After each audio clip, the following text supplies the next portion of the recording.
Good evening everyone. Happy Ganesh Chaturthi सभी लोगों को। क्या मेरी वॉइस क्लियर आ रही है? एक बार मुझे बता दीजिएगा। आप चैट बॉक्स में ऑल चैट इनेबल कर दीजिए और फिर मुझे टाइप करके एक बार बता दीजिएगा मेरी वॉइस क्लियर आ रही है क्या।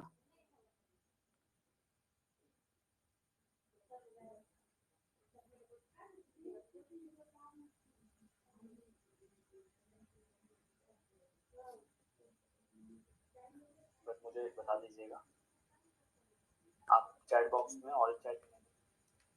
ठीक है, तो कल जो मैंने पढ़ाया था उसमें से किसी कुछ भी डाउट है तो आप एक बार चैट बॉक्स में मुझे बता दीजिए। कुछ भी डाउट है तो उसको मैं रिपीट कर दूंगा, नहीं तो फिर मैं आगे पढ़ाना स्टार्ट करूंगा। वैसे तो कुछ था नहीं इतना खास कि मतलब इस यूनिट में अलग से समझने की जरूरत है। एक बार मैंने काफ़ी अच्छे से समझा दिया था और चीज़ें थी याद करने वाली बेसिकली, क्योंकि हम हिस्ट्री पढ़ रहे थे। तो चलिए मूव ऑन करते हैं आगे। तो उसके लिए मैं स्क्रीन शेयर कर देता हूँ और पढ़ना स्टार्ट करते हैं। आपको कभी भी कोई भी डाउट आएगा बिटवीन में भी या फिर बाद में भी, तो आप कभी भी ड्रॉप कर दीजिएगा। मैं आपके चैट्स भी ओपन करके साइड में रखा हुआ हूँ अपने फ़ोन में, वहाँ से मैं चैट देख के आपको रिप्लाई कर दूंगा।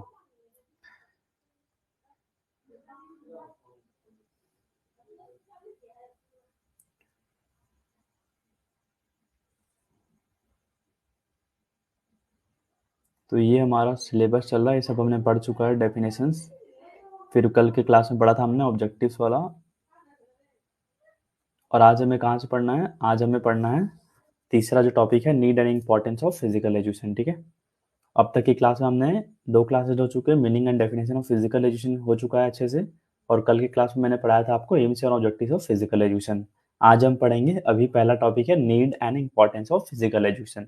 ये आपका देखेंगे तो ये आपका आंसर राइटिंग के प्रोस्पेक्टिव से बहुत ही इंपॉर्टेंट है, मेंस के प्रोस्पेक्टिव से। ठीक है, क्योंकि हर जगह जहाँ भी आपने अगर बीपीएड में पढ़ा होगा तो जो भी फर्स्ट ईयर में आता है question, write down the need and importance of physical education, तो ये सभी जगह आपको देखने को मिलता है। तो सर क्या नीड है, क्या इंपॉर्टेंस है, वो हम पढ़ेंगे डिटेल में, अच्छे से समझाऊंगा आपको एक एक पॉइंट, ताकि आप फ्रेम करके खुद से भी लिख पाए। और मैं ऐसे ऐसे नोट्स में पॉइंट्स बनाए हुए जो मतलब एक बार पढ़ ले इंसान तो उसके दिल खुश हो जाए। तो वैसे आपके आंसर राइटिंग में आपको मार्क्स मिलेंगे। फिर इस क्लास के बाद हम चौथा टॉपिक को भी आज की क्लास में कवर करेंगे। फोर्थ टॉपिक थोड़ा सा बड़ा होगा और फिर लास्ट में इसके एमसीक्यूज क्वेश्चन, दोनों टॉपिक जो भी आए हुए हैं प्रीवियस ईयर क्वेश्चन, उसको हम करके क्लास को एंड करेंगे। तो पढ़ना स्टार्ट करते हैं, need and importance of physical education. तो क्या नीड है, मतलब फिजिकल एजुकेशन का अगर हम सोचेंगे तो क्या हमारा नीड है और क्या इंपॉर्टेंस है। तो आपको स्लाइड में दिख रहा होगा, मैंने कुछ प्रोवर्ब्स ऐड किए हुए हैं स्वामी विवेकानंद जी के। What India need today is not the Bhagavad Gita but the football ground. मैंने देख रहा था क्वेश्चन पेपर पिछले साल के जो आए हुए हैं यूपीएलटी के, तो उसमें कई सारे प्रोवर्ब्स कॉपी कर दिया गया एनसीईआरटी बुक से और सिंपल क्वेश्चन पूछ दिया गया।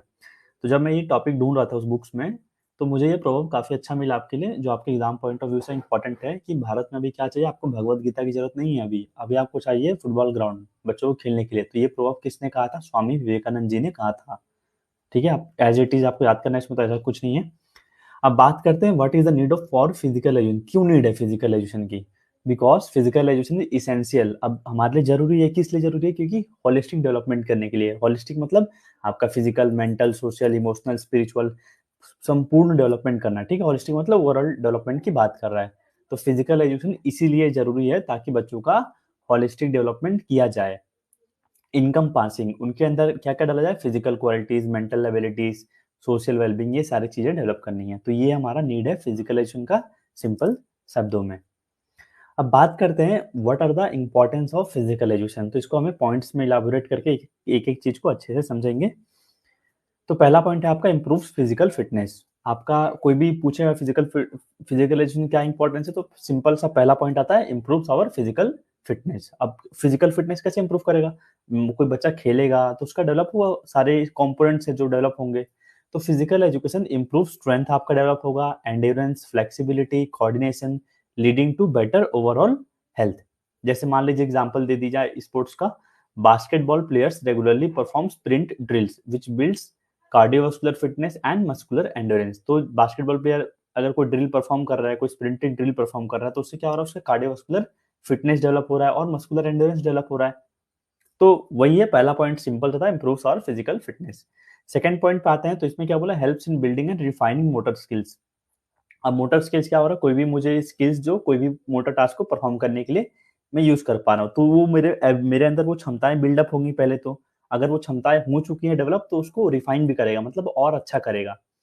तो it refines fundamental and advance motor skills needed for sports and daily life. तो जो भी मेरी बेसिक अगर फंडामेंटल स्किल सेट पहले डेवलप करेगा, अगर मेरे में आता है कि मैं बॉलिंग कर रहा हूँ मान लो, ठीक है? कोई मोटर स्किल परफॉर्म कर रहा हूँ, मान लो साइकिल चला रहा हूँ, कुछ भी कर रहा हूँ। मान लो बॉलिंग कर रहा हूँ, तो मैं कैसे भी बॉलिंग कर रहा हूँ, ऐसे थ्रो बॉल फेंक रहा हूँ। अब फिजिकल एजुन क्या करेगा, मुझे हाथ घुमा के कैसे फेंकना है, ये मोटर स्किल को रिफाइन करेगा। तो ऐसे कोई भी आप मोटर स्किल परफॉर्म कर रहे हो, उस चीज़ को अगर नहीं है तो बिल्ड करेगा, अगर है तो उसको और रिफाइन करेगा। तो हम बोल सकते हैं सेकंड पॉइंट में helps in building and refining motor skills. जैसे एग्जांपल दिया गया है यहाँ पे, जिम्नास्टिक्स एनहांसेस बैलेंस। अब जिम्नास्टिक परफॉर्म करेंगे हम कहीं भी जिम्नाजियम में, तो क्या होगा, हमारा बैलेंस इंप्रूव करेगा, वो फ्लेक्सिबिलिटी इंप्रूव करेगा, वो प्रिसीजन लाएगा। कैसे? Through floor and apparatus exercise. जब भी हम अलग अलग एक्सरसाइज परफॉर्म करेंगे, मतलब फिजिकल एक्टिविटीज परफॉर्म कर रहे हैं, जो भी जिम्नास्ट का रिक्वायर्ड है एक्सरसाइजेस। तो ये हमारा सेकंड पॉइंट जस्टिफाइड है। थर्ड पॉइंट पे आते हैं, क्या बोला है, it boost mental health benefits. मतलब मेंटल हेल्थ, अब पहले पॉइंट फिजिकल बात कर लेते हैं, अब हम बात करेंगे मेंटल हेल्थ बेनिफिट्स के बारे में। आपको पता होगा जब भी हम स्पोर्ट्स में पार्टिसिपेट करते हैं तो अलग अलग हार्मोन्स हमारे बॉडी से रिलीज होती हैं, कई सारे stress release hormones, cortisol, feel good hormones, happy hormones, काफी सारे हार्मोन्स रिलीज होते हैं। तो क्या होता है कि जो भी हमारा नेगेटिव एनर्जी होता है ना, उसको चैनलाइज करता है, कि जो भी नेगेटिव एनर्जी मेरे बॉडी के अंदर है वो स्पोर्ट्स के थ्रू निकल गया खेल के। अब तो मैं अपना जो भी है स्ट्रेस फील नहीं करूंगा। तो इससे क्या होगा, मेरा मेंटल हेल्थ बेनिफिट मिलेगा। एक्सरसाइजेस बूस्ट ब्रेन फंक्शन, मेरा दिमाग अच्छे से चलेगा, एंग्जाइटी कम होगा, गुस्से कम आएंगी मुझे, तो क्या होगा, मेरा मूड अच्छा रहेगा through the release of happy और फील गुड हार्मोन। सच यहाँ पे हार्मोन्स के नाम दिया गया है, इसको आप ऐड करके अपने आंसर को और अच्छा बना सकते हैं content wise. Dopamine, serotonin, endorphins and oxytocin, जिसको हम लव हार्मोन भी कहते हैं। तो ये था आपका मेंटल हेल्थ बेनिफिट्स के बारे में। जैसे एग्जांपल दिया गया है, long distance running help athletes relieve stress before important exams और मैचेस। मान लीजिए आप रनिंग कर रहे हैं, ईयरबड्स लगा लिए कान में, दौड़ते जा रहे हैं, तो जो भी आपको स्ट्रेस रिलीज हो रहा है, हार्मोन्स रिलीज हो रहा है, थ्रू सिक्रीशन हो रहा है, स्वेटिंग हो रहा है, तो जितना भी आपके नेगेटिव एनर्जी थे ना, सब आपका ध्यान मतलब पूरा चैनलाइज हो जाएगा, नेगेटिव एनर्जी ये निकल गया, और जो भी पॉजिटिव एनर्जी आपको एक जगह आप अच्छे से कंसंट्रेशन पावर डेवलप कर पाएंगे, जो आपको आगे हेल्प करेगा। तो जिससे अल्टीमेटली हमारा क्या होगा, मेंटल हेल्थ बेनिफिट होगा। फोर्थ पॉइंट क्या बोला, it helps in building discipline and self control. तो स्पोर्ट्स में हमें चाहिए रहता है कंसिस्टेंसी, कोई भी काम को हमें रेगुलरली करना रहता है। तो जिससे क्या होता है कि हम अपने अंदर सेल्फ कंट्रोल लाते हैं, मुझे ये चीज खाना है, ये चीज नहीं खाना है, मुझे पता चल जाता है। तो जिससे अंदर मेरे क्या आता है, अंदर अंदर आता है सेल्फ कंट्रोल आता है। यार वो मुझे पास नहीं कर रहा है, मुझे गुस्सा आ रहा है, फिर मैं भी उस समय गुस्से को कंट्रोल करना सीखता हूँ। तो ये जो सारी चीजें, छोटी छोटी चीजें मिलकर मेरे अंदर डिसिप्लिन बिल्डअप करती है और सेल्फ कंट्रोल लाता है। जैसे कि मान लीजिए फॉलोइंग ट्रेनिंग प्लान्स, मेरे कोई कोच ने बना के दे दिया, आपको ये ट्रेनिंग प्लान फॉलो करना है, डेली सुबह उठ के ग्राउंड जाना है। तो रेस्पेक्टिंग गेम्स रूल्स, गेम्स के रूल्स को फॉलो करना है, पेशेंस अंदर आएगा, पंक्चुअलिटी आएगी, सेल्फ डिसिप्लिन आएगा। तो ये सारी छोटी छोटी चीजों से सब चीजें डेवलप होती हैं। एग्जाम्पल दिया, a footballer attending morning practice daily without fail develops a discipline routine. देखा होगा आपने, फुटबॉल प्लेयर्स, हॉकी प्लेयर्स, जितने भी गेम्स वाले सारे अपना मॉर्निंग प्रैक्टिस जा रहे हैं, तो ये सब बिना एब्सेंसी के, बिना एब्सेंट हुए जा रहे हैं डेली प्रैक्टिस करने। तो आपका एक डिसिप्लिन रूटीन डेवलप हो रहा है। तो हम कह सकते हैं अब तक इस स्लाइड में 4 पॉइंट्स के बारे में बात करी है, क्या क्या इंपॉर्टेंस थे फिजिकल एजुकेशन के। मैं काफी एक एक चीज को ध्यान से समझा रहा हूँ ताकि आप एक बार सुन भी ले तो एक क्लियर हो जाए, क्योंकि इसको ऐसा टॉपिक नहीं कि याद करना पड़ेगा ऐसा, आप खुद से भी लिख सकते हैं। Improves physical fitness, helps in building and refining motor skills, it boost mental health benefits, और चौथा था हमारा, it helps in building discipline and self control. तो ये आपका हिंदी में भी दिया गया है यहाँ पे। तो हिंदी में मैं कंफर्टेबल नहीं था तो मैंने इस स्लाइड में अलग से ऐड कर दिया है। तो जो भी बच्चे हिंदी मीडियम के होंगे उनको मैंने एक एक लाइन अच्छे से हिंदी में भी समझाया हुआ है, जो इंग्लिश में लिखा गया है, तो आपको अच्छे समझ में आ गया होगा। तो ये आपका हिंदी मीडियम वाले स्टूडेंट्स के लिए नोट्स है। अब मूव ऑन करते हैं आगे। अब फिफ्थ पॉइंट क्या बोला है, फॉस्चर्स, मतलब आपके अंदर ला रहा है कोई चीज, ठीक है, डाला जा रहा है, foster and helps in building team work and cooperation. आपके अंदर टीम वर्क, स्पोर्ट्समैनशिप, ये सारी क्वालिटीज, कोऑपरेशन बिल्डअप किया जा रहा है स्पोर्ट्स के थ्रू। तो group activities promotes working together. आपने देखा कि रोल को समझना पड़ता है, भाई तू डिफेंस खेलेगा, मैं फॉरवर्ड खेलूंगा, तू मुझे पास करेगा, मैं यहाँ से पेनल्टी को अंदर मैं ऐसे मूव बनाऊंगा। तो हमको समझना पड़ता है कि भाई तेरा रोल क्या है, मेरा रोल क्या है। एंड ट्रस्टिंग टीममेट्स, टीममेट्स पे ट्रस्ट करना पड़ेगा, भाई मैं उसको पास दूंगा तब गोल मारेगा कि नहीं मारेगा। तो ये सारी चीजें क्या होती है आपके अंदर, टीम वर्क बिल्ड कर रहा है और साथ साथ कॉपरेशन भी बिल्डअप करता है। जैसे एग्जाम्पल दिया गया वॉलीबॉल प्लेयर का, volleyball players rely on coordinated phase passes to execute a winning spike. अब देखते हैं जंप कर रहे हैं दो दो स्पाइक मारने के लिए, तो जो शटर होता है तो कोऑर्डिनेशन से काम करते हैं ना, किसको पास देगा, उसने उठाया शटर बनाया बॉल साइड वाले के लिए, तो सारे कोऑर्डिनेशन में काम किया जाता है। तो ये सब जो जितने जितने एक्टिविटीज थे, फिजिकल एक्टिविटीज जो भी हम पार्टिसिपेट कर रहे हैं, ये सब आपके इंपॉर्टेंस पाएंगे।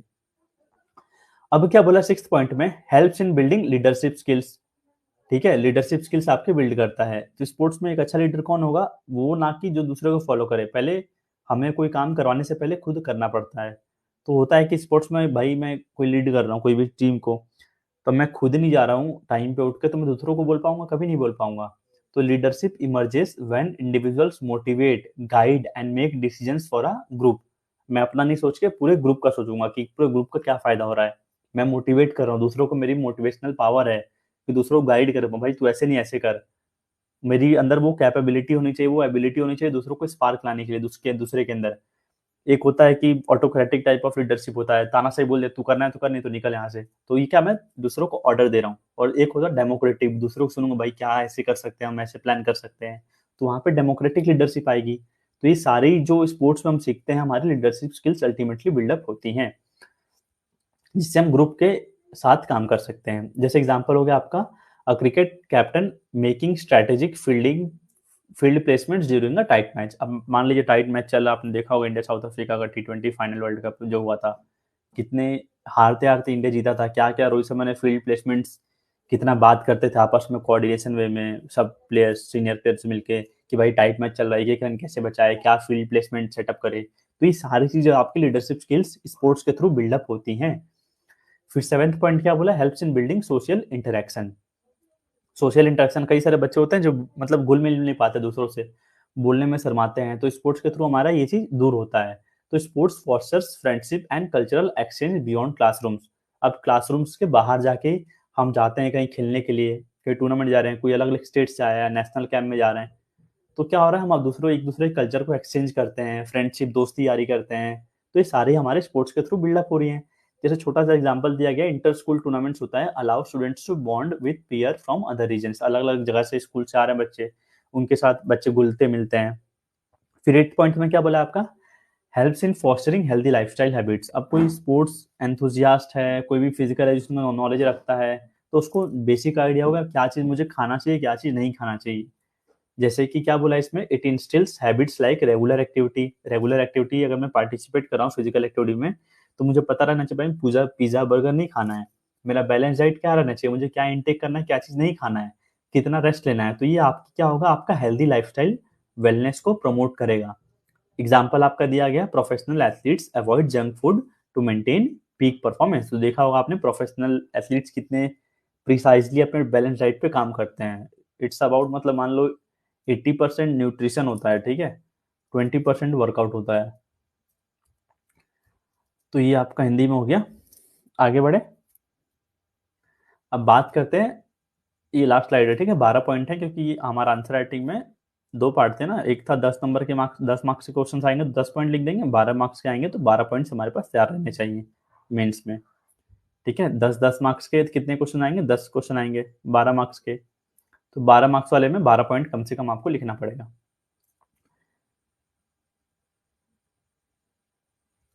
ठीक है, अब क्या बोला है, हेल्प्स इन स्ट्रेस मैनेजमेंट। तो स्पोर्ट्स में पार्टिसिपेट कर रहे हैं तो क्या होगा, हमारा स्पोर्ट्स स्ट्रेस मैनेज करने में हेल्प करेगा। तो active play channels energy positively and reduce academic pressure by releasing increasing cortisol hormones which while engaging in physical activities. तो स्पोर्ट्स में पार्टिसिपेट, जब भी हम कोई भी फिजिकल एक्टिविटीज में पार्टिसिपेट करते हैं, तो मेरे बॉडी के अंदर कॉर्टिसोल स्ट्रेस और कॉर्टिसोल हार्मोन क्या होता है, इंक्रीज होता है, तो जिसको हम स्ट्रेस हार्मोन भी कहते हैं। तो इससे क्या होता है कि मैं जितना भी स्ट्रेस है सारा मैं स्पोर्ट्स के थ्रू रिलीज कर दे रहा हूँ, या फिर नेगेटिव एनर्जी जो भी है, तो मेरा मूड अच्छा हो जा रहा है अल्टीमेटली। तो एग्जांपल दिया गया आपका, swimming after school provides relaxation and mental refreshment. बच्चा पढ़ के आया, पूरा दिमाग खराब है, बढ़िया स्विमिंग किया, पार्टिसिपेट किया, पूरा रिफ्रेश हो गया। तो आपका अलग अलग फिजिकल एक्टिविटीज के थ्रू आप रिलैक्स हो सकते हैं, स्ट्रेस को मैनेज कर सकते हैं। Helps to inculcate cultural and ethical values, मतलब आपके अंदर कल्चरल और एथिकल वैल्यूज आएंगे जब भी आप स्पोर्ट्स में पार्टिसिपेट करेंगे। तो स्पोर्ट्स में कई सारे रूल्स रेगुलेशंस को फॉलो करके हमें खेलना पड़ता है, तो जिससे क्या होता है स्पोर्ट्समैनशिप क्वालिटीज तो आएंगी, साथ साथ सच्चाई से खेलना है, फेयरनेस आएगा, दूसरों के लिए रेस्पेक्ट आएगा, इंटीग्रिटी आएगा, दूसरों को एक साथ मिलकर काम करना है। एग्जाम्पल दिया गया आपका, tennis player exchange handshake post match showing sportsmanship. आपने देखा होगा अभी चल रहा है यूएस ओपन, तो प्लेयर्स हारे या मैच जीते अपने क्या ग्रीटिंग्स एक्सचेंज करते हैं। अब आप भी खेले होंगे टूर्नामेंट से, इतने सारे हैंडशेक करते हैं, तो क्या होता है सब हमारे एथिकल वैल्यूज बिल्डअप होते हैं, स्पोर्ट्समैनशिप बिल्डअप होती है, सबका सारी क्वालिटीज। 11th पॉइंट में क्या बोला है, it opens in career opportunities. अब आप फिजिकल एजुकेशन के बारे में जान रहे हो तो हमारे लिए करियर अपॉर्चुनिटीज भी बिल्डअप कर रहा है। जैसे हमारे लिए हम जॉब ढूंढ रहे हैं ना, यूपीएलटी के लिए पढ़ाई कर रहे हैं, तो क्या हो रहा है हम फिजिकल एजुकेशनिस्ट हैं, अभी हमारे लिए करियर अपॉर्चुनिटीज भी आया। Open pathways in sports fitness and health industries, कि कोई डाइटिशियन बन सकता है, कोई न्यूट्रिशनिस्ट बन सकता है, कोई टीचर बन सकता है, कोई कोच बन सकता है, कोई स्पोर्ट्स ऑफिसर बन सकता है, कोई प्रोफेसर बन सकता है। तो ये सारे हमारे फिजिकल एजुकेशन क्या करें, करियर अपॉर्चुनिटीज को ओपन कर रहे हैं। एग्जाम्पल आपका दिया गया, रिटायर्ड एथलीट्स बिकमिंग कोचेज और फिजियोथेरेपिस्ट। जो भी रिटायर्ड एथलीट्स हैं कल को पीजीडीएससी कोर्स करके कोचेस बन जा रहे हैं। फिर क्या बोला आपका, helps in managing life long recreation, मतलब जीवन भर अपने आप को रिक्रिएशन में एंगेज कर सकते हैं। Supports activities for enjoyment at any stage of life. अगर मैं इस फिजिकल एजुकेशन से जुड़ा हुआ हूँ तो मैं जीवन भर अपने कुछ ना कुछ रिक्रिएशनल गेम्स खिला सकता हूँ किसी को भी। मान लीजिए टाइम पास के लिए मैंने बैडमिंटन खेल लिया एज अ हॉबी, तो क्या है सारे मैं लाइफ लॉन्ग अपना फ्री टाइम में कुछ भी लीजर टाइम में रिक्रिएशनल में इन्वॉल्व हो सकता हूँ। तो ये आपके 12 इंपॉर्टेंस थे फिजिकल एजुकेशन के। अब देखिए इसमें कॉमन से पॉइंट लिखेंगे तो फिजिकल डेवलपमेंट का, फिजिकल फिटनेस का अलग हो जाएगा, मेंटल, सोशल, इमोशनल, साइकोलॉजिकल, सारे ऐसे ऐसे पॉइंट करके 10 हो जाएंगे। तो उसका मतलब नहीं है, अच्छा आंसर लिखें ताकि अच्छे मार्क्स मिल पाए आपको मेंस में। तो मैंने अच्छे अच्छे पॉइंट्स ऐड किए थे, तो ये आपके 12 पॉइंट्स हो गए need and importance of physical education के। तो हमारा हो गया तीसरा पॉइंट। वैसे तो कुछ टॉपिक था नहीं, कहानी टाइप था, सुनना था आपको बस इसमें और समझना था। तो यहाँ तक सभी लोगों को क्लियर है, need and importance of physical education तक। जो हमारा नेक्स्ट टॉपिक है थोड़ा सा बड़ा है, इसको हम पढ़ेंगे अभी, biological basis of physical education. ठीक है, यहाँ तक क्लियर है? आप लोग एक बार चैट बॉक्स में मुझे बता दीजिएगा, फिर मैं आगे मूव ऑन करूंगा, जितने भी बच्चे हमारे साथ जुड़े हुए हैं अभी लाइव क्लास में।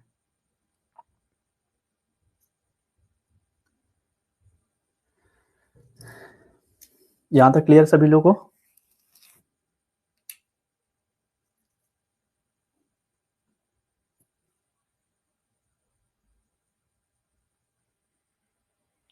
सेल्फ चैट होगा और एक ऑल चैट होगा, ठीक है? आप ऑल चैट को इनेबल कर दीजिए, तब आपका चैट मुझे शो होगा मेरी स्क्रीन पे। कम बच्चे हैं तो एक एक बच्चे को रेस्पॉन्स लेना पड़ेगा रिप्लाई करने के लिए।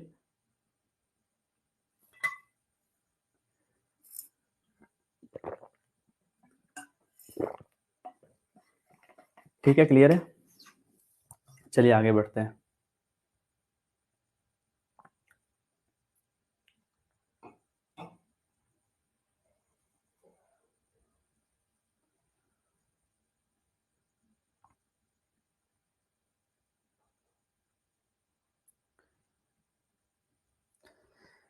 तो अब हमारा अगला टॉपिक है biological basis of physical education. ठीक है, फोर्थ वाला।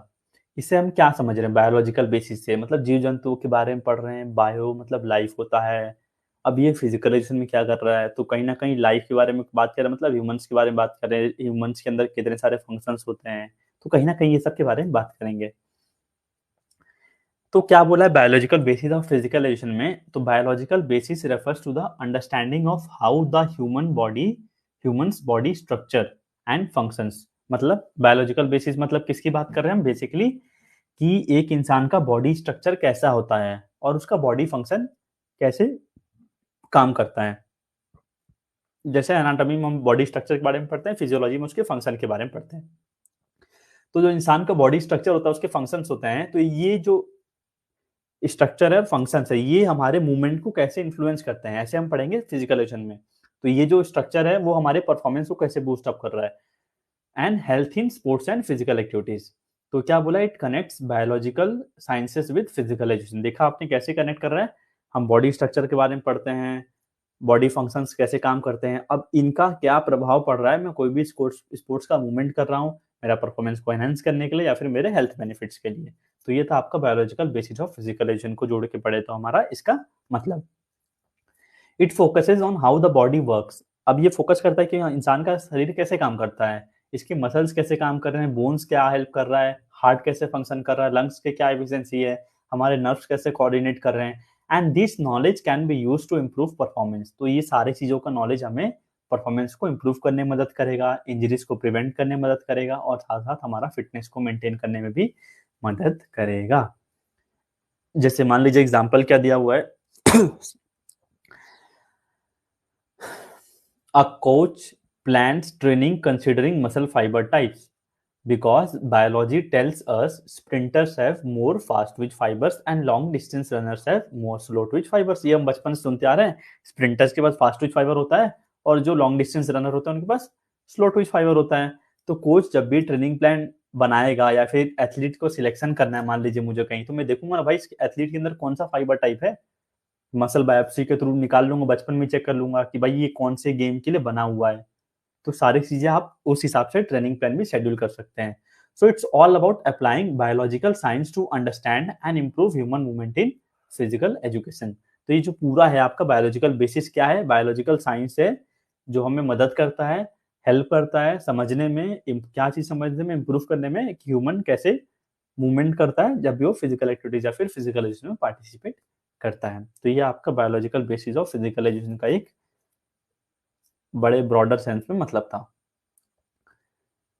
अब बात करते हैं क्या क्या इंपॉर्टेंट टर्म्स हैं जो इस टॉपिक से रिलेटेड हैं। मतलब ये ऐसा बड़ा सा टॉपिक है, इसके अंदर बहुत सारे छोटे छोटे टर्म्स आते हैं और उन छोटे छोटे टर्म्स में से क्वेश्चंस बनते हैं। आप देखेंगे पिछले साल के क्वेश्चंस अभी मैं सॉल्व कराऊंगा तो सारे देखने पड़ेंगे हमें, एक एक चीज जहां से क्वेश्चन बने हुए हैं। तो पहला जो हमारा ऐसा ही छोटा सा टर्म है ग्रोथ एंड डेवलपमेंट, इसको समझिएगा, बहुत ईजी है। More often growth and development are use interchangeably. मतलब कभी कभी हम समझते हैं ग्रोथ है डेवलपमेंट है दोनों तो एक ही है, मतलब ग्रोथ की जगह कभी डेवलपमेंट यूज कर देते हैं, डेवलपमेंट की जगह कभी ग्रोथ यूज कर देते हैं। तो इतना हम बेसिक से जनरल सेंस में बात करें किसी को, अब मान लो हमें तो नॉलेज थोड़ा पता है तो हम बता पाएंगे। अब किसी इंसान को जो ग्रोथ और डेवलपमेंट में क्या फर्क है तो कुछ नहीं बता पाएगा वो, क्योंकि दोनों शब्दों को ऊपर नीचे यूज करता है साथ साथ। तो development continues from the very first day of life till the death. तो डेवलपमेंट क्या बोला है, फर्स्ट डे से चालू होता है, जब से आपने पैदा लिया है तब से लेकर डेथ तक चलता है, जब तक आपकी मृत्यु नहीं होती है। Whereas growth terminates at specific age. तो ग्रोथ हमारा एक पर्टिकुलर एज तक ही चलता है, जैसे पुबर्टी हिट के आपका ग्रोथ वहां पे स्टैग्नेंट हो जाता है, मतलब रुक जाता है। तो यहाँ पे आप इमेज में देख सकते हैं ग्रोथ का क्या बोला है, physical changes in height and weight appearance. जैसे हम मान लीजिए ग्रोथ कर रहा हूँ धीरे धीरे, क्या होता है अलग अलग हेयर्स आ रहे हैं फेस पे, भी माउथ क्या जा रहा है, बियर्ड आ रहा है आपका, तो ग्रोथ हमारा फिजिकल चेंजेस आते हैं, इंसान का हाइट बढ़ रहा है, वेट बढ़ रहा है, उसकी अपीयरेंस बदल रही है।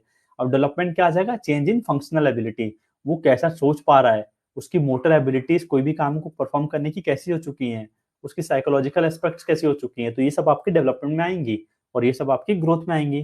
थोड़ा थोड़ा समझ में आ गया होगा और अच्छे से डिफरेंस बात करेंगे यहाँ पे, difference between growth and development. अब देखिए यहाँ पे दिया है meaning.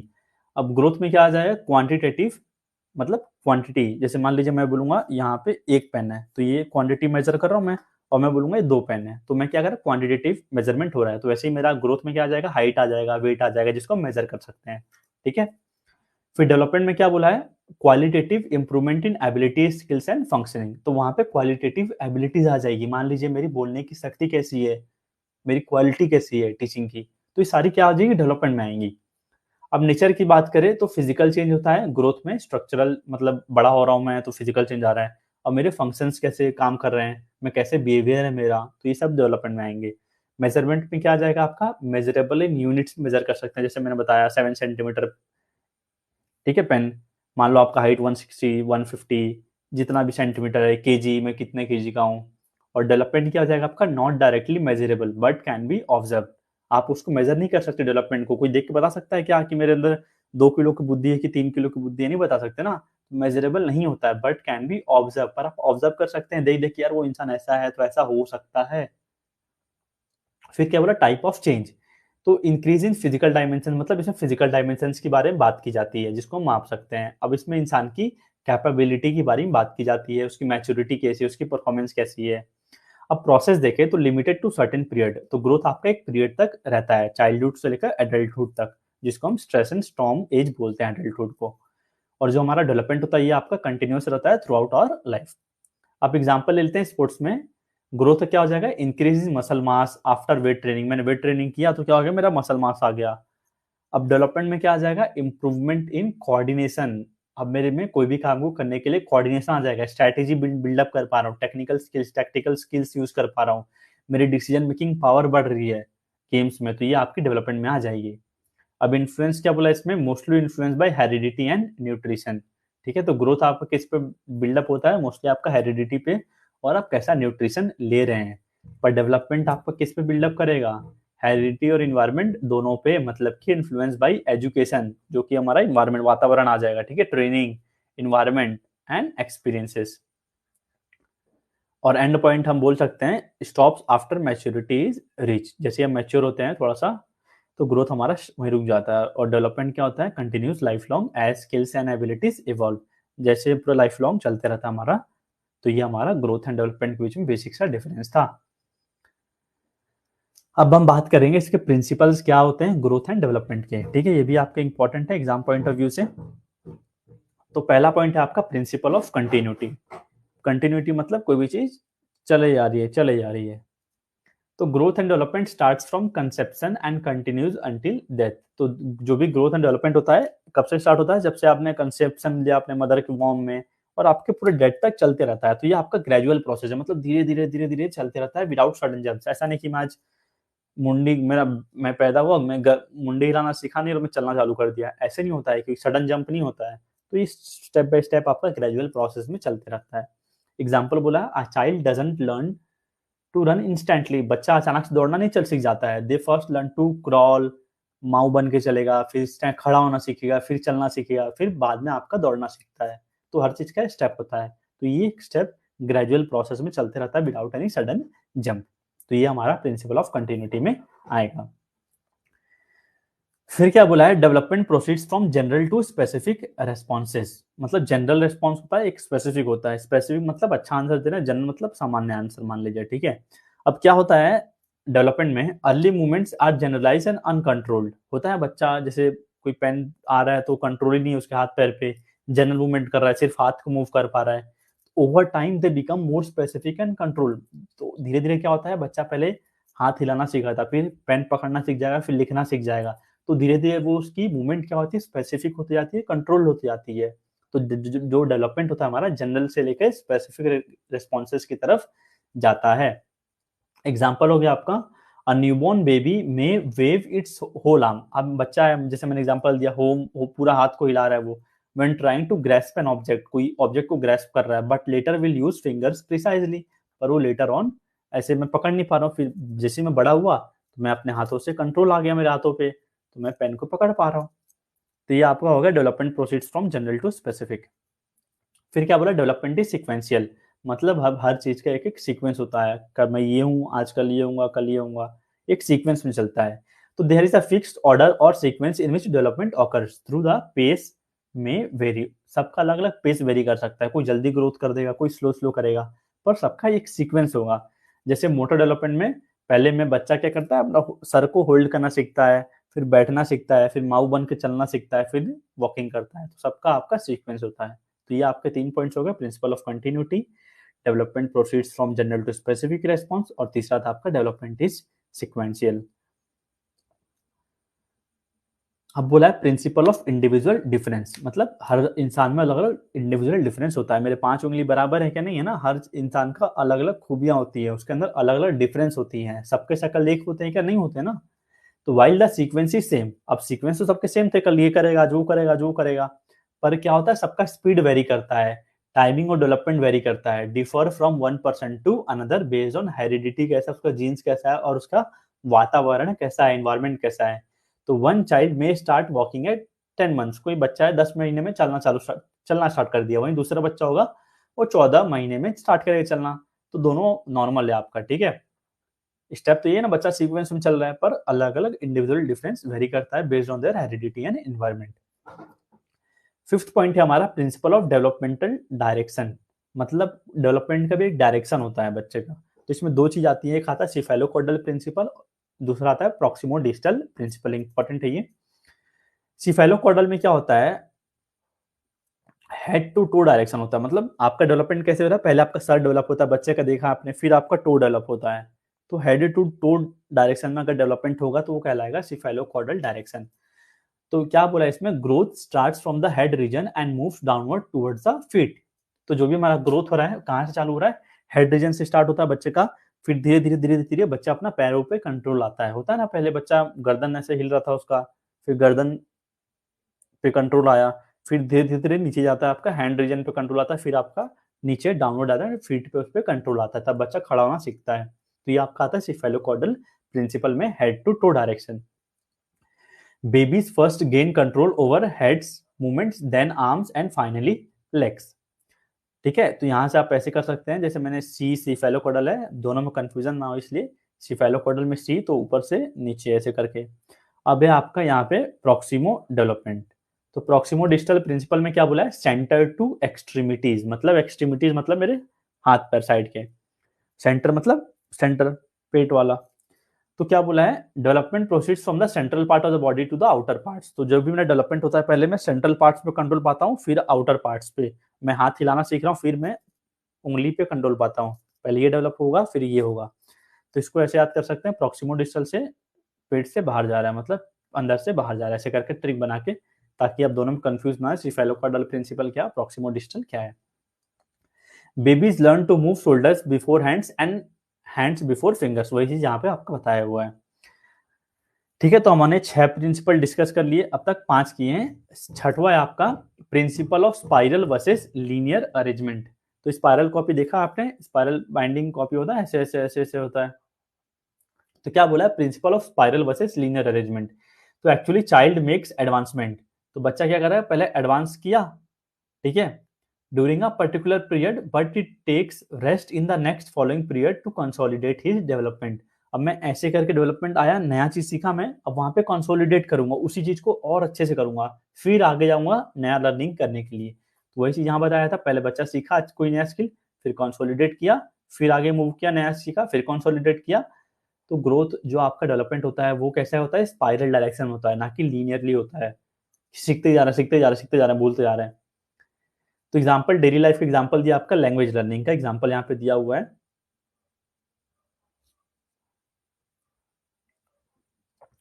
A child learns to speak simple sentences when then tried using more complex grammar.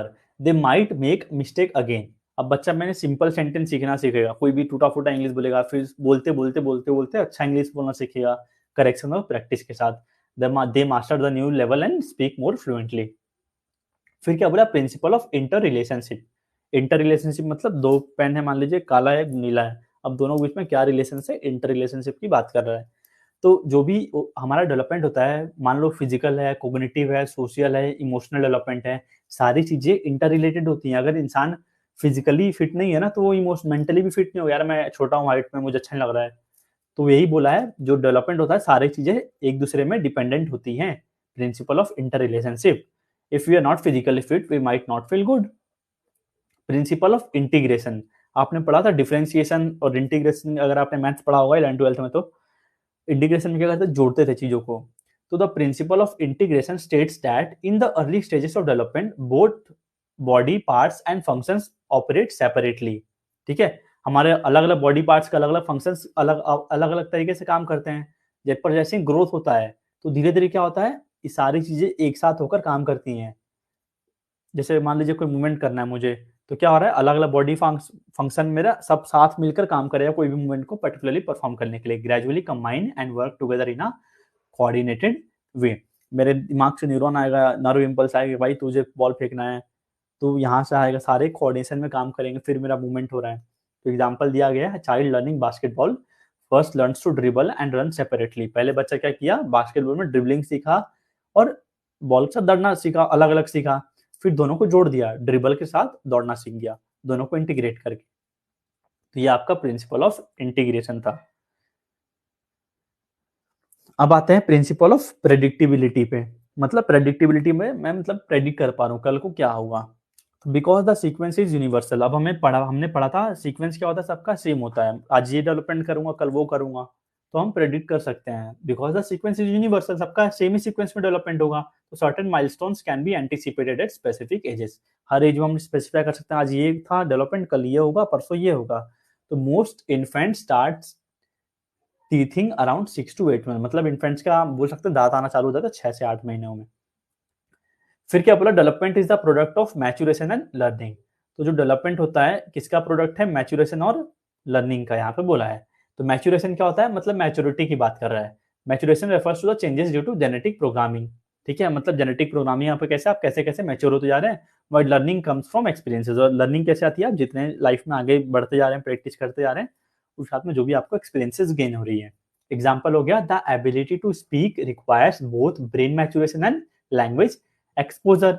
तो बोलने के लिए क्या क्या चाहिए मुझे, मेरा दिमाग का उतना बुद्धि भी डेवलप होना चाहिए और लैंग्वेज एक्सपोजर भी होना चाहिए, मुझे इंग्लिश बोलना भी आना चाहिए, अब मेरा दिमाग मैच्योर भी होना चाहिए कहाँ पे क्या बोलना है। तो डेवलपमेंट होता है ये आपका मैच्योरेशन और लर्निंग दोनों का प्रोडक्ट होता है।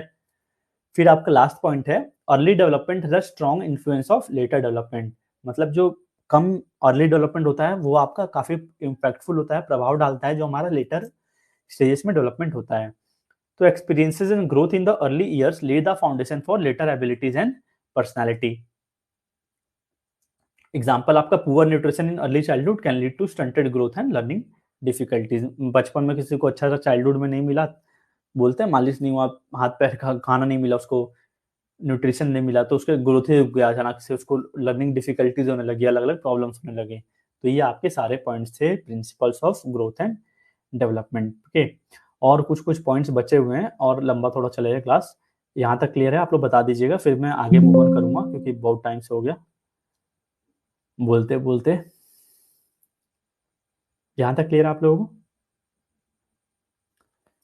आप चैट बॉक्स में बता दीजिए आगे पढ़े और बस करना, बता दीजिएगा जितने बच्चे जुड़े हुए हैं हमारे साथ।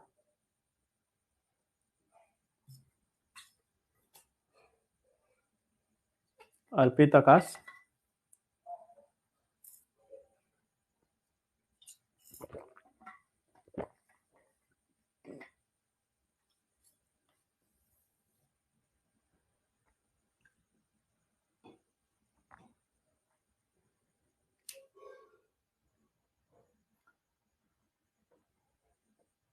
ठीक है, और पढ़ना है आगे कि स्टॉप करें क्लास को, कि छोटा सा तो कम कम क्लासेस में पढ़े शॉर्ट ड्यूरेशन में, ताकि बोर ना लो, ये ऐसा स्ट्रेस ना हो। आगे कंटिन्यू करें कि स्टॉप करें, आप बता दीजिए, फिर मैं उस हिसाब से आगे मूव ऑन करूंगा।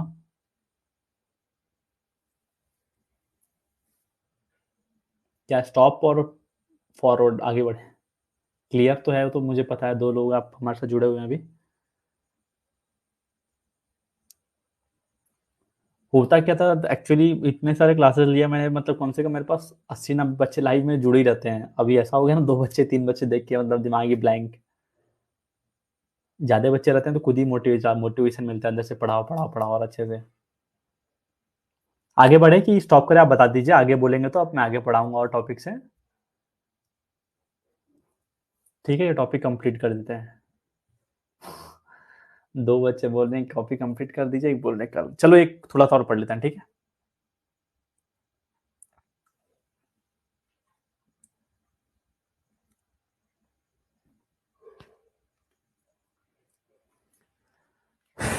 अब क्या बोला था मैंने आपको, मैंने बोला various important terms related to this topic, पढ़ा रहा था biological basis of physical education का। तो मैंने पहला टॉपिक पढ़ाया था आपका, वो तो बताया था इसमें ग्रोथ एंड डेवलपमेंट, फिर हमने ग्रोथ एंड डेवलपमेंट के बारे में अच्छे से डिफरेंस पता किया, फिर इसके प्रिंसिपल्स देखे। ठीक है, सारे इंपॉर्टेंट है, बता रहा हूँ आपको मैं, कोई भी एक टॉपिक है उसके अंदर डीप में घुस घुस के पढ़ रहे हैं। फिर हमारा दूसरा टॉपिक है मैच्योरेशन। मैच्योरेशन में क्या बोला है, it is the stage of physiological development, आपका फिजियोलॉजिकली डेवलपमेंट आ रहा है which is qualitative in nature, मतलब क्वांटिटी मेजर कर पा रहे हैं आपका। And occurs as a biological function, मतलब होता है ना कि बोलते हैं बच्चा बड़ा हो गया, मैच्योर हो गया है, तो आपका फिजियोलॉजिकल डेवलपमेंट को मेजर कर रहा है, जो कि क्वालिटेटिव होता है, जिसको माप नहीं सकते हैं। ठीक है, हाइट स्केल से माप नहीं सकते क्योंकि क्वालिटेटिव मेजर है, उसके लिए अलग से हमें साइकोलॉजिकल टेस्ट होते हैं। तो this stage leads the vital organs of the body to function efficiently in completely developed way. मान लीजिए तो ऐसा स्टेज होता है जो मैच्योरेशन होता है हमारा, जितने भी मेरे बॉडी फंक्शंस हैं वो अच्छे से काम कर पाते हैं। एफिशिएंटली मतलब क्या हो जाएगा, कम एफर्ट लगा के अच्छे से फंक्शन कर पा रहे हैं, ठीक है। तो आप मेंटली, इमोशनली, फिजिकली सारे एस्पेक्ट्स में अच्छे से परफॉर्म कर पाएंगे अगर हम आपको कंपेयर करें in particular to your childhood. तो ये आपका मैच्योरेशन के बारे में था। अब बात करते हैं लर्निंग के बारे में। तो लर्निंग क्या होता है? तो learning is a process of acquiring new skills. तो लर्निंग क्या है? हमारे एक प्रोसेस होता है जिसमें हम एक्वायर करते हैं नई स्किल्स को। क्या चीज के लिए? New skills of awareness as a result of certain experiences, जो मुझे एक्सपीरियंसेस के थ्रू गेन हो रही हैं। तो learning is a process of modification in behaviour. Learning वही है जिससे मेरा बिहेवियर में मॉडिफिकेशन ला रहा है। कल को मुझे कुछ नहीं आता था बोलने, आज मैं बोल पा रहा हूँ।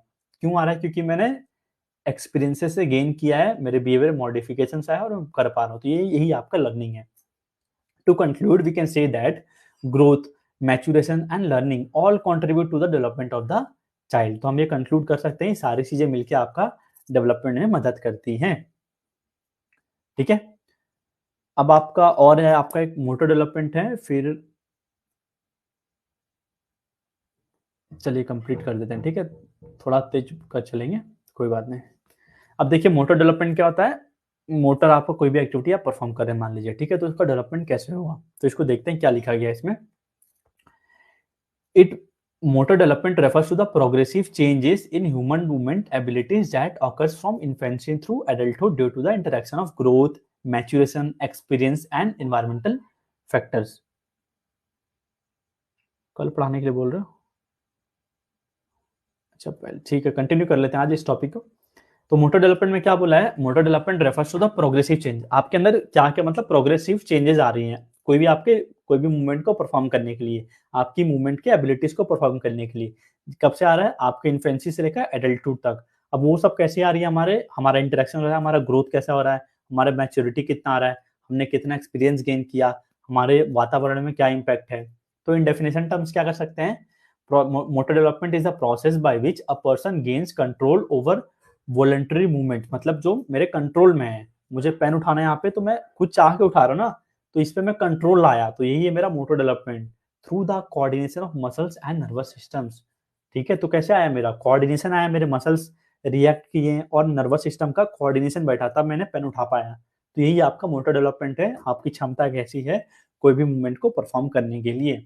जो हमारी आती कैसी है? Interaction of growth, maturity, experience, environmental factor सारी मिलकर आती हैं। तो there are two types of motor development. एक होता है ग्रॉस, एक होता है फाइन।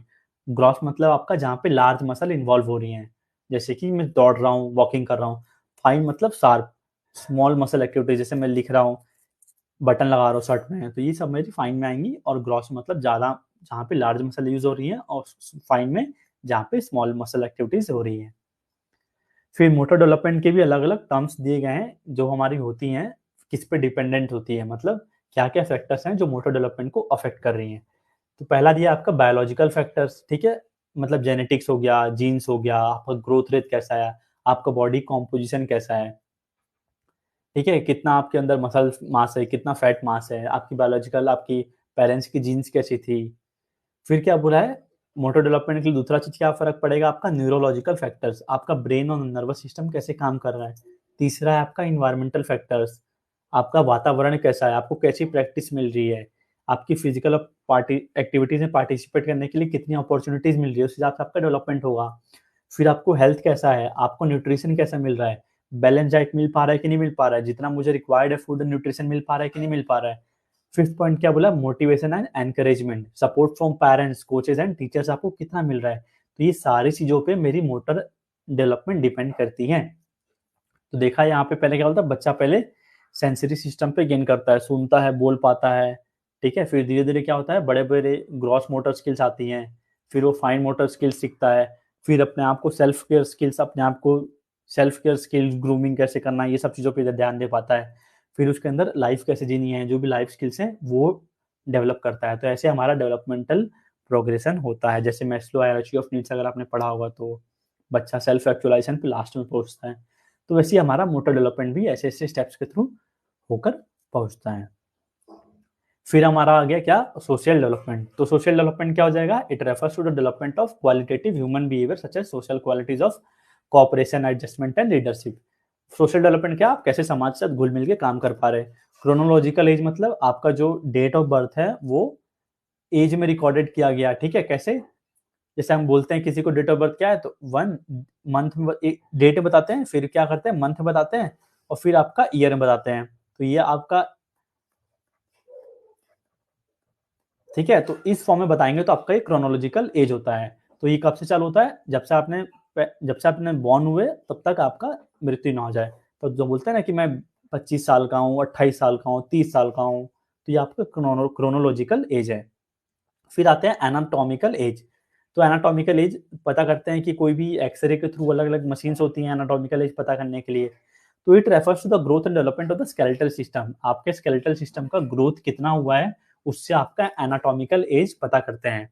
ये इंसान भाई 400 साल पहले का ये हड्डी है, तो quality of the bone structure, उसका क्वालिटी कैसा है, उसका ओसिफिकेशंस बोलते हैं इसको, of the bones is a major factor determining the anatomical of a person, जिसको हम एक्सरे के थ्रू पता कर सकते हैं।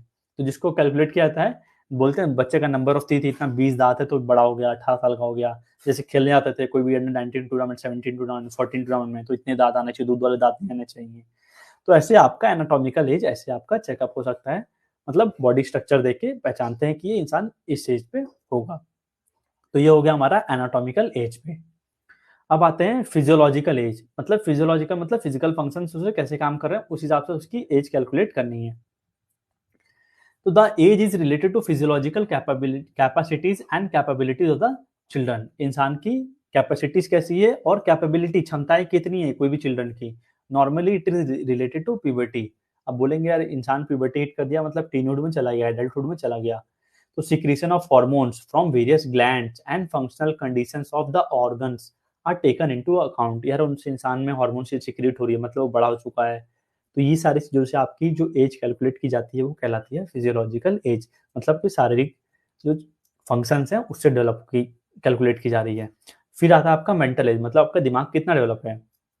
तो mental age is related to the mental development of the child, that is mental maturation. आपका दिमाग कितना मैच्योर हुआ है। तो जो मेंटल एज होता है is usually detected through the psychological test. Mental age को हम कैसे मेजर कर सकते हैं, अलग अलग साइकोलॉजिकल टेस्ट होते हैं कई सारे, स्कैट वेट। तो इसका फॉर्मूला होता है आईक्यू, अगर किसी को निकालना है आपका इंटेलिजेंट कोशेंट, तो डिवाइड करते हैं mental as divided by chronological age into 100। ठीक है, मेंटल एज आपका साइकोलॉजिकल टेस्ट से आपने निकाल लिया कितना भी आपका है, फिर आपका एज कितना है, क्रोनोलॉजिकल एज 26 साल, 28 साल, फिर उसको 100 से मल्टीप्लाई कर देंगे तो आपका आ जाएगा। तो जो आईक्यू का फॉर्मूला है ये किसके द्वारा दिया गया था, ये दिया गया था आपका विलियम स्टर्न के द्वारा 1912 में। तो आईक्यू का भी एक रेंज होता है, ठीक है, टेबल होता है कि इंसान का इतना आईक्यू है तो ये इस लाइन में आएगा, इस कैटेगरी में फॉल करेगा। तो जिसका बिलो 70 आईक्यू होता है उसको बोलते हैं इंटेलेक्चुअली डिसेबल्ड। ठीक है, 70 टू 79 बॉर्डर लाइन, फिर 90 टू 109 एवरेज होगा, इससे ऊपर आपका हाई एवरेज रहेगा, और अबव 130 वेरी सुपीरियर रहेगा। तो ये आपका टेबल भी इंपॉर्टेंट है जो आपको याद रहना चाहिए। तो ये हमारा 4 टॉपिक पहले यूनिट का कंप्लीट हो गया। आज की क्लास में हमने 2 टॉपिक पढ़ा, need and importance of physical education, और चौथा टॉपिक था आपका दूसरा टॉपिक इस यूनिट का, biological basis of physical education. ठीक है, इससे मैंने क्वेश्चंस भी लाए हुए हैं, तो आप बोलेंगे तो मैं आपको क्वेश्चंस करा दूं। एमसीक्यू क्वेश्चंस आपको करने हैं, अर्पित और आकाश। एमसीक्यू क्वेश्चंस भी करा दूं इसी टॉपिक के आपको, अभी पोल्स के थ्रू आप आंसर कर दीजिएगा, आपका अच्छे से प्रैक्टिस हो जाएगा इस टॉपिक का। आप बता दीजिए, मैं वेट कर ले रहा हूँ, फिर मैं आपको क्वेश्चंस भी करा दूंगा अगर आप बोलेंगे तो।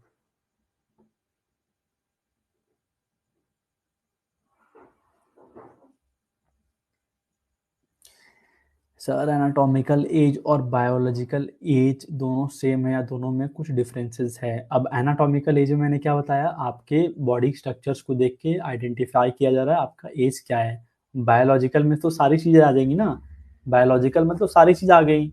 अब इंसान का बॉडी का हॉर्मोन्स कैसा है, ठीक है, फिजियोलॉजिकल मतलब अलग अलग होगा मेरे साथ, एनाटॉमिकल मतलब स्ट्रक्चर के बारे में पढ़ रहे हैं, और बायोलॉजिकल वाला आपका हो जाएगा फिजियोलॉजिकल, मतलब इंसान की क्या हार्मोन्स हो रही हैं, क्या हार्मोन सिक्रीट हो रही हैं। तो ये दोनों में बेसिक सा डिफरेंस रहेगा। चलो क्वेश्चंस भी करा दे रहा हूँ, ठीक है, आप लोग बोल रहे तो।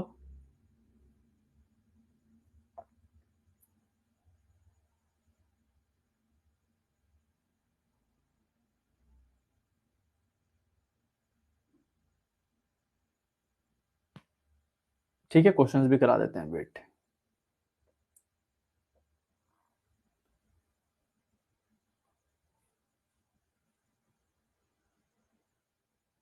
ठीक है, आपको दिख रहा है स्क्रीन, पोल्स दिख रहा है?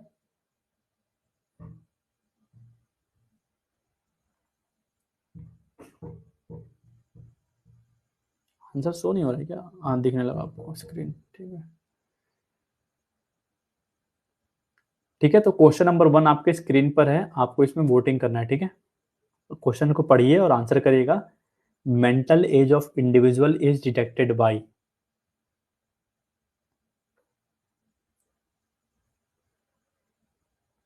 ठीक है, आपको स्क्रीन पर पोल आ रहा होगा, उसमें आपको आंसर करना है ABCD। तो पूछा क्या, अभी मैंने पढ़ाया था mental as of individual is detected by, ये 2019-21 में क्वेश्चन आया हुआ है आपका यूपीएलटी ग्रेड में। आप आंसर करिएगा पोल्स के थ्रू।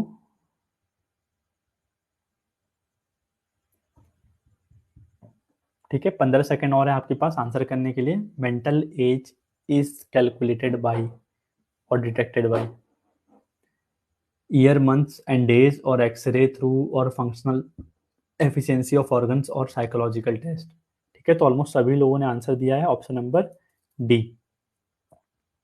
ठीक है, आंसर क्या हो जाएगा आपका? Psychological test. आपको मैंने अभी नोट्स में पढ़ाया था लास्ट में। क्वेश्चन नंबर नेक्स्ट पढ़िए आपका, individual differences are due to. ठीक है, आपको आंसर सिर्फ पोल में ही करना है। तो individual differences are measured through, बहुत सिंपल सा क्वेश्चन है। मैं पोल डाल रहा हूँ स्क्रीन पर। तो आपके सामने स्क्रीन पर पोल दिख रहा होगा आपको। जो इंडिविजुअल व्यक्तिगत विभिन्नताएं होती हैं वो क्यों होती हैं? Due to environmental impact, due to heredity impact, और due to environmental and heredity impact both, और नन ऑफ द अबव। आप आंसर करिएगा पोल में। आपके स्क्रीन पर पोल हो रहा है, उसमें आंसर करिए आप लोग। ठीक है, एक जन ने डी आंसर दिया, एक जन ने सी दिया है, 50-50। ठीक है, 3 लोगों ने, मतलब। ठीक है, तो देखिए आपका इंडिविजुअल डिफरेंस कैसे मेजर होगा। आपका मैंने पढ़ाया भी था, इतना सिंपल सा आंसर है।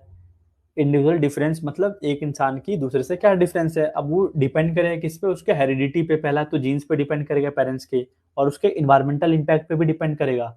मान लो क्या हो रहा है कि एक बच्चे को अच्छा एक्सपोजर मिल गया एकेडमी खेलने के लिए, और एक बच्चे को कुछ मिल ही नहीं रहा है, तो एक इंसान अच्छा प्लेयर बन गया, एक नहीं बन पाया ना, तो दोनों चीजों पर डिपेंड करेगा ना। एक तो उसका फाइबर कैसा है जो हेरिडिटी से मिला है, और उसका इन्वायरमेंटल इम्पैक्ट क्या है। चलिए मूव ऑन करते हैं नेक्स्ट क्वेश्चन पे। Question number next. ठीक है, तो इसको आंसर करिएगा, मैं भी देख लेता हूँ। What are the different types of environment. ठीक है, ठीक है, पोल आपको डाल दिया मैंने, आंसर करिए वहां पे।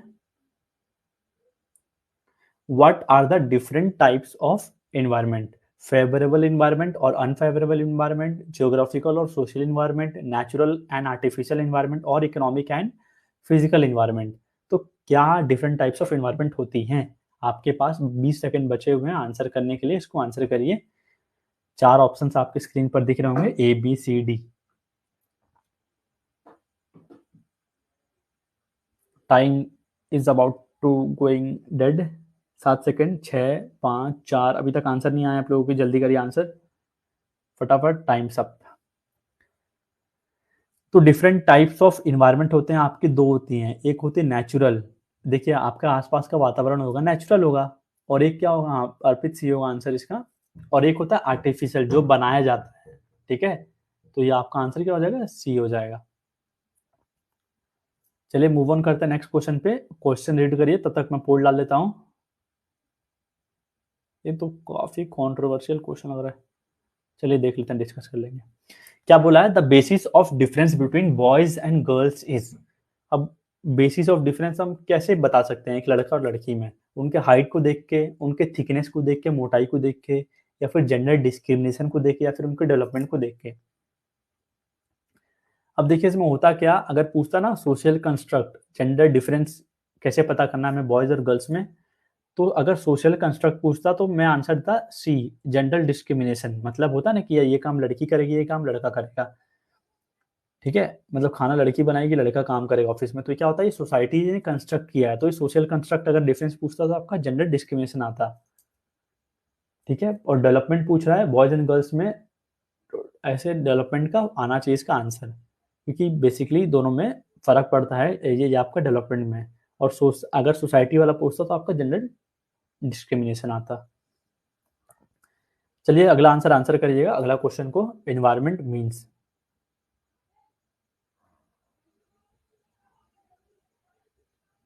ठीक है, पढ़िए और आंसर करिएगा ध्यान से, अच्छे से आंसर को, इस क्वेश्चन को। इन्वायरमेंट मीन्स, इन्वायरमेंट का मतलब क्या होता है? Traits that are passed on from parents to offspring. और option number B, environment is the external force that influences us. Environment आपका एक्सटर्नल फोर्स है, या फिर environment is the sum total of innate characteristics of a individual, या फिर none of the above. दिमाग लगाइए, फिर मैं समझाऊंगा। बहुत सिंपल सा क्वेश्चन है, पर मजा आएगा इसको आंसर करने में अगर आप अच्छे से कर पाएंगे तो। इन्वायरमेंट मतलब क्या होता है? इन्वायरमेंट इज द आंसर करिए आप। ए बी सी डी, ठीक है। तो कोई लोग बी के साथ जा रहे हैं, कोई सी के साथ जा रहे हैं। तो इन्वायरमेंट क्या है आपका? Environment is the external force that influences us. तो इन्वायरमेंट क्या आपका? एक्सटर्नल फोर्स है, वातावरण है ना आपका, एक्सटर्नल फोर्स ही तो है। इनेट क्या हो जाएगा? मतलब इनर एबिलिटीज। तो इन्वायरमेंट आपके अंदर से थोड़ी आ रहा है, बाहर से मिलता है ना, तो आंसर आपका बी हो जाएगा। तो मेरे हिसाब से इतने क्वेश्चन थे, ठीक है। एक और क्वेश्चन है, विच प्रोसेस इज लर्निंग, इसका मैं चाहूंगा आप चैट बॉक्स में आंसर करिए, ठीक है। हाँ हाँ, थोड़ा जल्दी आ रहा है, ठीक है, पोल उसको सही कर दूंगा मैं। आप चैट बॉक्स में आंसर कर लीजिए, लास्ट क्वेश्चन है शायद ये आज के क्लास का। विच प्रोसेस इज लर्निंग, लर्निंग कौन सा प्रोसेस होता है? साइंटिस्ट, प्रैक्टिकल, साइकोलॉजिस्ट और professional. Which process is learning, learning कौन सा प्रोसेस है? साइंटिस्ट प्रोसेस है, प्रैक्टिकल प्रोसेस है, साइकोलॉजिस्ट है, या फिर प्रोफेशनल है? अर्पित और आकाश, आंसर करिए आप लोग चैट बॉक्स में। Which process is learning, scientist, practical, psychologist और professional. Which process is learning, तो आंसर क्या हो जाएगा? लर्निंग आपका मेरे हिसाब से साइकोलॉजिस्ट में आ जाएगा, ठीक है। प्रोफेशनल तो नहीं दिख रहा है, प्रैक्टिकल भी नहीं दिख रहा है, साइंटिस्ट भी नहीं दिख रहा, तो ये आपका ऑड वन आउट हो रहा है, तो आपका आंसर यही हो जाएगा, ठीक है। तो इतने ही क्वेश्चंस थे हमारे एमसीक्यू में,